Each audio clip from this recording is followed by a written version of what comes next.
उत्तर प्रदेश में विधानसभा चुनाव का बिगुल बज गया है और जल्द ही जनपद जालौन में नामांकन के बाद मतदान की प्रक्रिया शुरू हो जाएगी। फैसला अब वहां के रहने वाले लोग स्वतंत्र रूप से करते हैं, लेकिन अगर 2 दशक पुराना चुनावी इतिहास उठाएं तो सुनकर आप दंग रह जाएंगे कि यूपी के बुंदेलखंड का चुनाव डकैतों के खौफ के साए में ही होता था। दस्युओं के खौफ से कोई भी उनके खिलाफ चुनाव लड़ने की हिम्मत नहीं जुटा पाता था। हर चुनाव में डकैतों की ओर से चुनावी मैदान में उतारे गए प्रत्याशी अपनी जीत सुनिश्चित करते थे।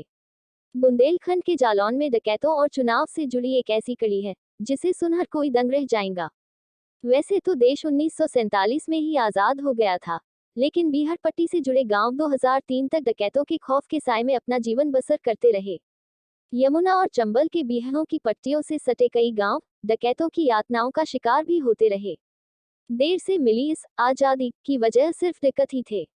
बीहड़ के डकैतों की कहानियां जितनी खौफनाक हैं कि लोगों पर उनका असर भी उतना ही गहरा था।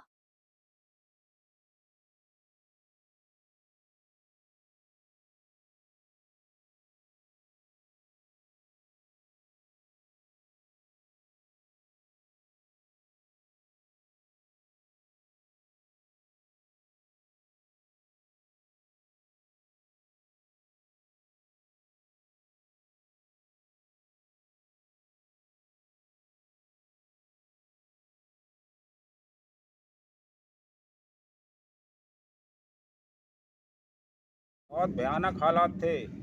डकैतों के भय के कारण हम लोग जो फरमान जारी होता था उसी पे वोट डालते थे।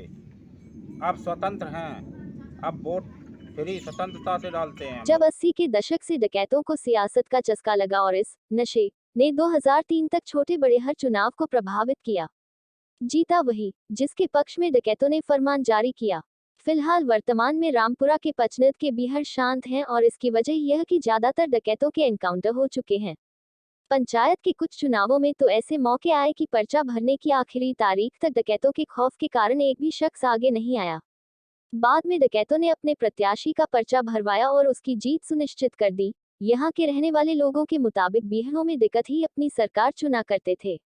बीहड़ होने की वजह से इन गांवों में पुलिस की आवाजाही कम होती थी, जिसका फायदा उठाकर दिक्कत हर गांव में फरमान देने के लिए शाम के वक्त घोड़े पर सवार अपनी बंदूकों पर पसंदीदा पार्टी के झंडे लगाकर गांव-गांव घूमते थे।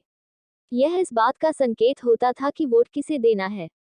गांव में कोई भी इस फरमान के खिलाफ बोलने की हिम्मत नहीं जुटा पाता था। बीहड़ के जंगलों में अरविंद गुर्जर, निर्भय गुर्जर, रामवीर, सलीम पहलवान, जगजीवन परिहार, चंदन यादव, रामाश्रय उर्फ फक्कड़, कुसुमा नाइन और रेणु यादव के फरमान खूब चले और अपनी जिंदगी की सलामती के लिए हर कोई उनके इस आदेश को मानता था। इतना ही नहीं, जालौन की माधोगढ़ सीट से दिक्कत रेणु यादव खुद चुनाव लड़ना चाहती थी। पुलिस की डाकुओं के साथ हुई मुठभेड़ के दौरान कई बार प्रत्याशियों के झंडे और पैफलेट बरामद किए गए।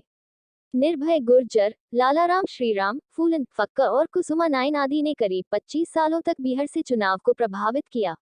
मध्य प्रदेश से चुनाव प्रचार के लिए 2002 में आया रमेश दिक्कत जालौन में एनकाउंटर में मारा गया। हालांकि निर्भय फक्कर सहित कई डाकुओं के एनकाउंटर के बाद बीहड़ों के गांवों का निजाम बदला, हवा बदली और अब यहां के लोग स्वतंत्र रूप से अपने मताधिकार का प्रयोग करते हैं और अपनी मर्जी से ही वोट डालकर अपना पसंदीदा प्रत्याशी भी चुनते हैं। आइए सुनते हैं और लोगों का क्या कहना है। तो ये कहना है उन लोगों का 2003 तक डाकुओं के खौफ में रहते थे।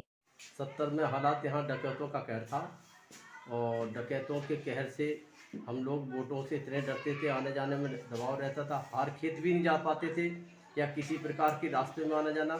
बहू बेटियों का डर रहता था, कहीं जंगल में उनके छिपे रहते थे, तो डर के कारण किसी भी टाइम इतना डर रहता था, तो उनके कारण जैसा भी कहते थे उसी हिसाब से हम लोग चल पाते थे। नहीं कहते थे तो हम लोगों को सताया जाता था और नहीं उसके घर उठा लिए जाते थे। जालौन से यूटीवी के लिए अनूप मिश्रा की रिपोर्ट।